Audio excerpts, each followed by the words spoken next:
how do CEOs best work with their product teams in the right way? So in this day and age, every company's success is directly tied to the success of the product. There is no company success without product success. So CEOs need to really adapt their style to deal with this reality.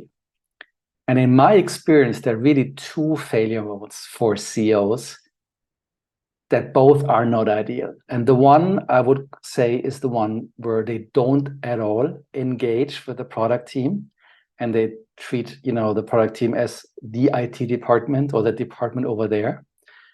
And the other one is the other extreme, which I would call sort of the Steve Jobs syndrome, where they overbear their product teams. So I think the sweet spot is the CEOs need to be interested in the product. They need to help define product goals and also be involved in the strategy. They need to use their authority.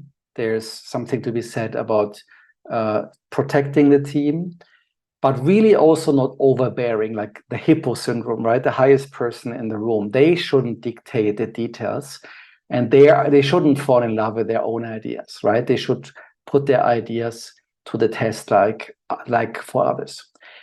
Things that I've seen work is, for example, regular product reviews or product meetings where the team comes to the CEO. It's not a hierarchical meeting. It's actually all in the interest of the product and the user. But together that group checks in on progress, on KPIs, and what could go better, what are we hearing from the market.